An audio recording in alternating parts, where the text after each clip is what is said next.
Hi guys, it's Lynn here. I hope everyone is having a wonderful day.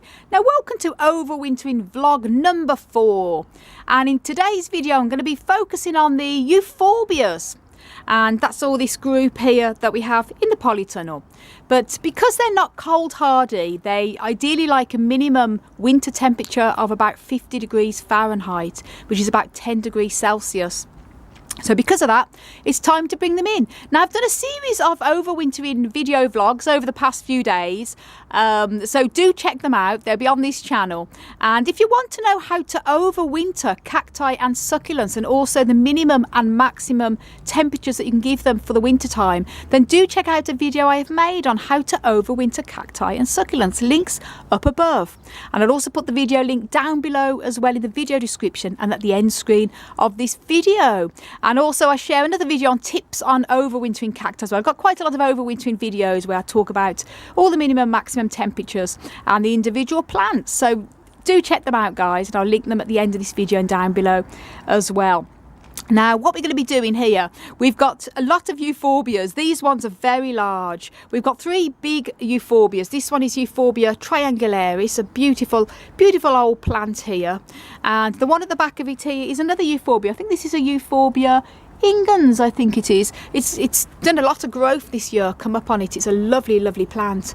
And this one here is a euphorbia commonly known as the sticks on fire, and commonly wrongly called, I should say, the pencil cactus. It's not a cactus at all. It's completely a succulent euphorbia, but that's what it's nicknamed, commonly known as, and it's grown a lot as well this year. But these 3 large ones, these are too large obviously to go into my grow room, so these are going to be overwintered either in our kitchen or possibly in the new grow room that we've got going. We're going to be making another grow room in one of our spare little rooms and putting more grow lights up there to put a lot of the tall cacti that need to be overwintered, the ones such as Pilocereus and other type of tall cacti that are not cold hardy. They're going to be coming into this little room, and we're going to probably put these in with them as well because they're tall.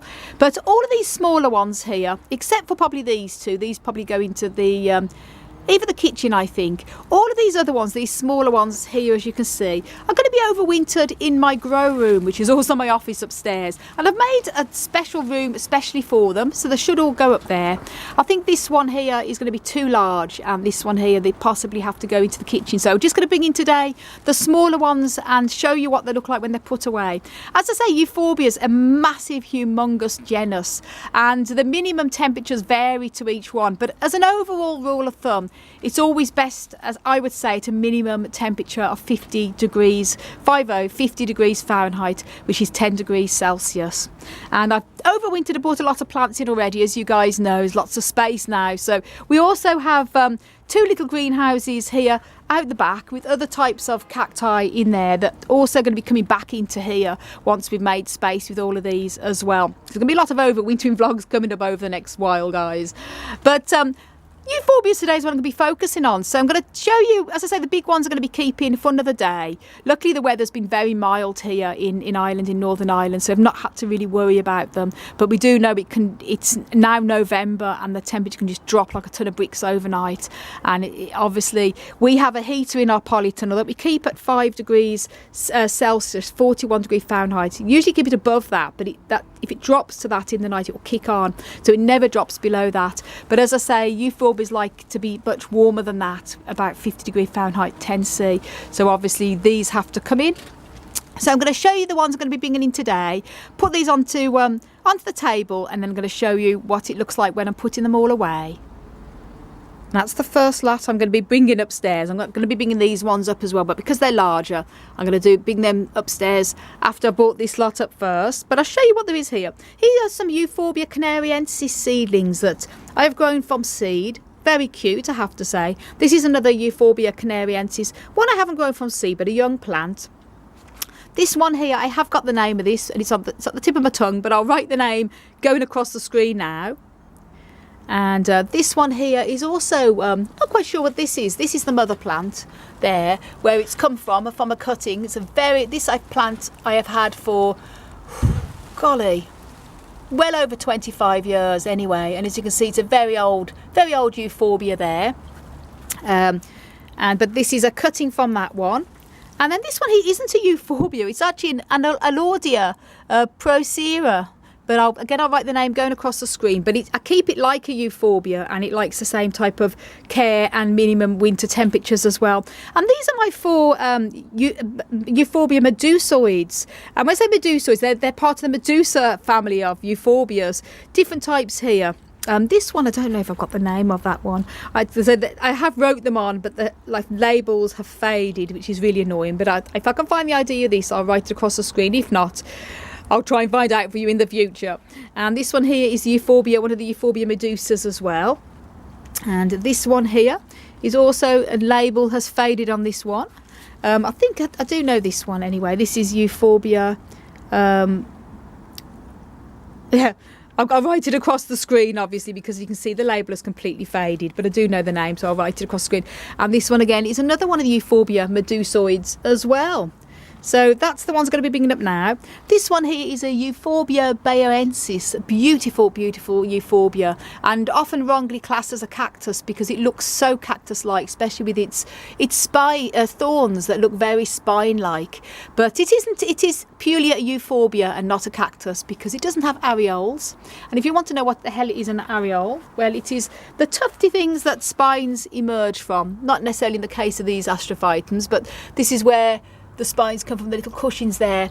Euphorbias don't have that, but people who, it's very easy, especially when you're new to cactus, to mistake it for a cactus, obviously. But it is a Euphorbia, and this one here is Euphorbia, not triangular, it's Euphorbia trigona. There, it's got loads of new growth on it. You see, Euphorbias, they're not necessarily, I always find, and it depends again on your climate, I usually find mid-spring they put on a good growth, and then summer they actually go pretty dormant. And this is when I'm very careful with watering with Euphorbias during the summer because they have a bit of a dormancy.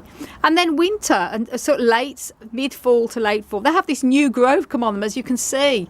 And then I don't like to keep them totally dry because they're still sort of growing. But obviously these are going to be overwintered in the house, so there's not necessarily a problem. But if I was to keep these lightly watered here in the polytunnel, especially at the cooler temperatures, they would rot because Euphorbias need the warmth. And these are the 2 biggish ones. They're big, but they're still going to come in. They're not too big. And that's what I'm going to be bringing into the house. And I'm going to show you what it's going to be like for me putting them away in their new places. Now here I am in my grow room, and that's all of the smaller Euphorbias all put away. Excuse my voice. And I've managed to find the names of the ones that I couldn't remember and relabeled them all. So I'm going to start with what I've put out here. First of all, this is Euphorbia aeruginosa. Beautiful, beautiful, lovely red spines on it. A gorgeous variety. And I have another smaller variety as well that our wonderful friend Daz and Edith gave us from Cacti Mania. And that's in our kitchen window. And before going any further, I just want to mention we have a hell of a lot of Euphorbias. And we have a lot more in our kitchen window that we kept there all through the summer, and they're going to be staying there in the winter. And obviously, we've got the bigger ones we're going to be bringing in the next few days into the new grow room. And if you want to see a whole collection tour of all of the Euphorbias we've got a few more since then, but the majority of them in this video, do check out the video I've made on our Euphorbia collection. Links up above.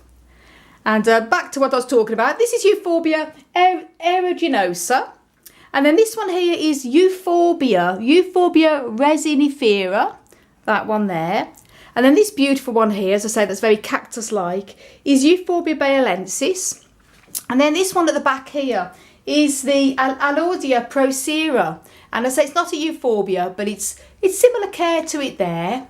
And they're all going to do really well here under the Mars Hydro SP150 grow light, which is a brilliant grow light, guys. And I'll also link a video playlist at the end of this video as well to all the grow lights that I've got. And if you want to know overwintering plants indoors to give them that bit of an extra light. Plus, if you don't have a window, as in this case here, this is our back wall, grow lights are like mobile windows. They're brilliant. It means you can grow plants away from windows, or even in rooms where you don't have any windows or any light, and they take replicate natural sunlight coming into the onto your plants. They're absolutely brilliant. And the LED ones, which are these, are very, very cost effective. Last winter we had so many grow lights all on in the house, as we will be this winter, and was very pleasantly surprised to say our electric bill was very good. So anyway, typical me going off topic again, but just want to mention that while I'm talking about overwintering and things like that. Now here are Euphorbia canariensis, little, oh yeah, mustn't forget. The Euphorbia canariensis here, this is one of our larger ones here, the Euphorbia canariensis, and then this one here is Euphorbia trigonus. I see lots of new growth on that one there. Now back here.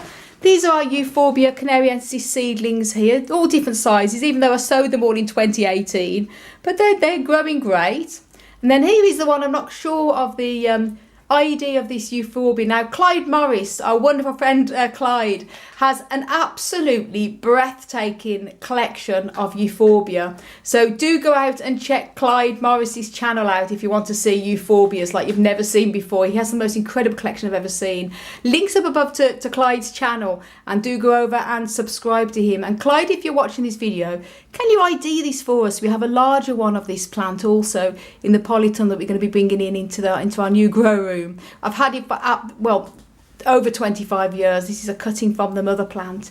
And here I've got the name of this one. It's Euphorbia stellata. Lovely, one of the medusoid euphorbias there. This one here, another one of the medusoid euphorbias. And this is Euphorbia bupleriacolea crossed with Suzanne.